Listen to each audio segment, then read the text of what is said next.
when we discuss the Eurozone crisis, German banks somehow get off the hook for their roles in lending directly to economies in ways that facilitated trade flows, and also by directly incorporating themselves into housing market bubbles. So there's plenty of evidence of German banks implicitly and explicitly participating in housing bubbles in Ireland and Eastern Europe.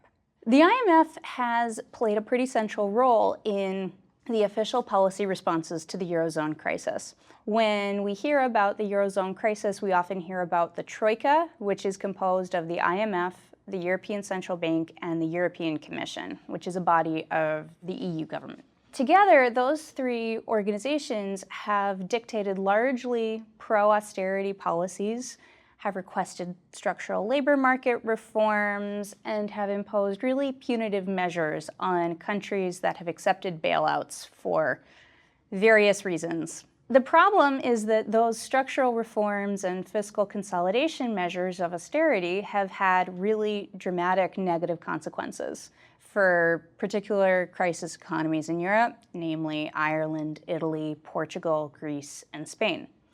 So what's interesting about the IMF is that of those three members of the Troika, it has actually issued reports critical of its stance in the policy response.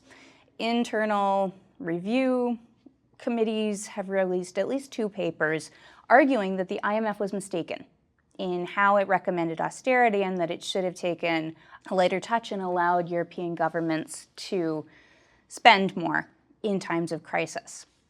That said, when you look at the actual recommendations that are coming from IMF working papers, despite that internal critique, we continue to see recommendations for fiscal consolidation and structural labor market reforms. And it really doesn't matter when we're talking about in the past decade. From 2008 to 2009, we see the precursors to the crisis where the recommendation is to improve European economic function. Governments like Portugal and Italy should introduce structural labor market reforms. From 2010 through 2013, the argument is that the European recovery can't take off until these governments implement structural reforms and fiscal consolidation. And now, from 2016, 2017, 2018, we see a resurgence of these recommendations for structural reforms and fiscal consolidation on the basis of the notion that Europe has recovered. We're all good, and the only way to accelerate growth is to make these changes now. So the evidence of IMF practice seems to contradict even its own internal critique of its behavior, and I don't think that this points in an optimistic direction given current economic and political dynamics happening here and in Europe. There's a real puzzle to the IMF's persistence in recommending structural reforms and fiscal consolidation. And what's interesting is if you take a step back from the literature, you see that the IMF's recommendations for developed countries were more likely to recommend expansionary fiscal policy, expansionary monetary policy, and even to promote the role of labor unions in terms of lifting up workers' wages. Not frequently, but they were there. When you look at the papers that are specifically aimed at Europe, and these are working papers that refer to Europe or the European Union or the Euro area, you see a persistent call for fiscal consolidation that far outweighs the minimal output supporting fiscal expansion. And you see this persistent demand that countries remove labor market regulations, wage controls, etc., to, in their words, kickstart the economy. I think it points to a strong ideological framework.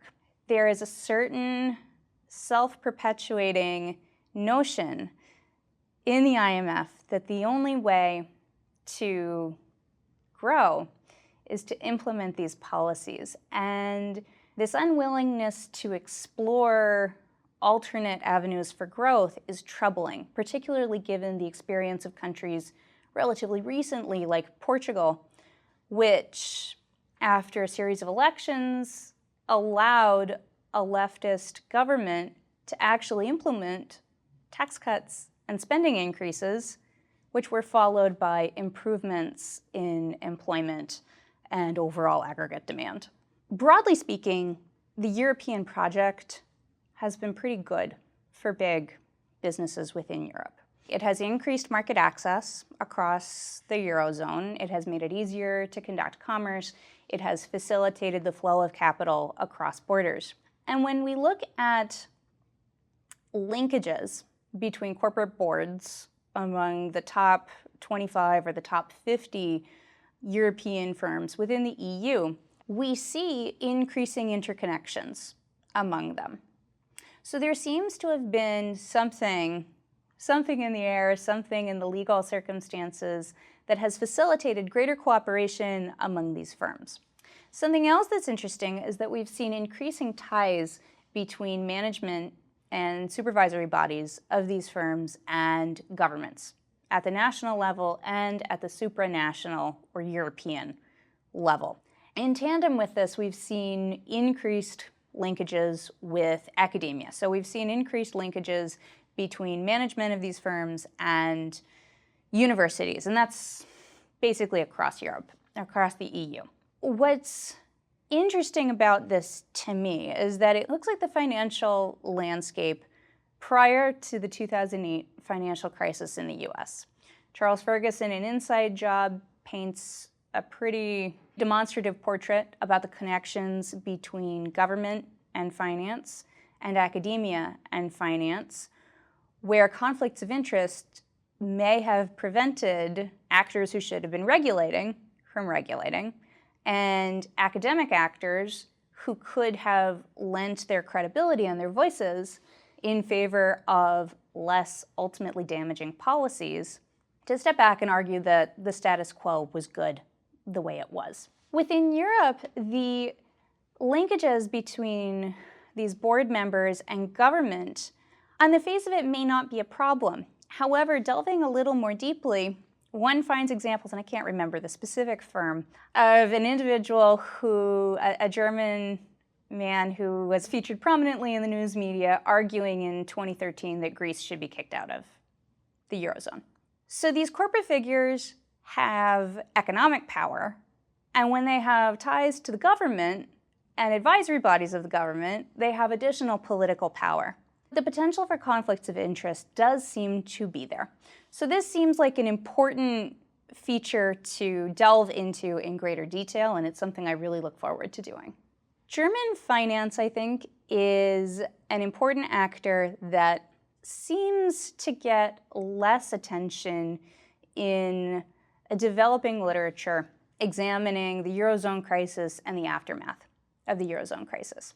When we think about Germany's role within the Eurozone and the EU, we think about a large, strong economy that is an industrial force within Europe that has strong trade ties with the rest of the Eurozone. We think less, or at least we hear less, about the role that German banks play in the functioning of that landscape.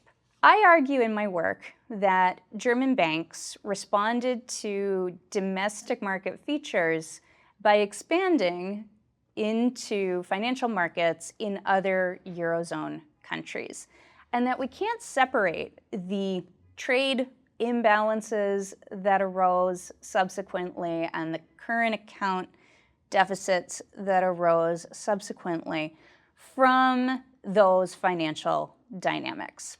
It's a topic that I think the growing field of neo-mercantilist research can delve into in greater detail, looking at how those trade flows and financial flows complement one another, and how German banks seem in some ways to have gotten off the hook for their role in the Eurozone crisis. So there are two elements of the financialization of the European economy that I think are particularly interesting right now.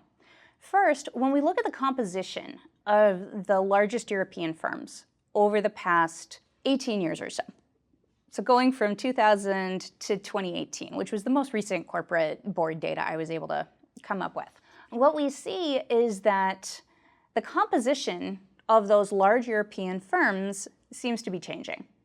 In 2000, there were many more industrial and retail firms present in those top 25 and those top 50.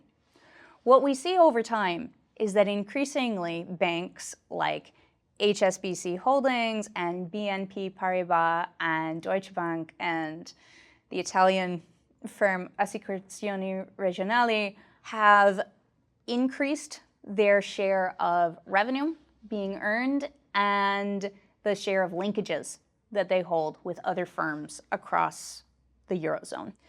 This is an interesting dynamic that I think I'm going to probe in more detail. So the question about why real sector firms feel an obligation or a desire to increase their representation in banks' boards is an interesting story. The question about why these financial actors are taking positions is an interesting story, and it may not be the same explanation for both. And the other interesting story is that when we observe the IMF's recommendations for Europe, one thing that has changed since 2008 is the IMF's apparent support for really liberalized financial markets. What we see is increasing support by the IMF for increased bank capital standards, limits on cross-border financial flows, increased incidence of stress tests, and when we look at the IMF's recommendations for the Eurozone crisis countries, what we see is that the IMF's recommendations for countries like Ireland and Portugal and Spain have really shifted away from structural reforms to increasingly alarmed-seeming papers about financial stability and the risks of securities markets and the risks that the banking sector may pose for the European economy at large. So the IMF seems worried, which also seems like an interesting development over time.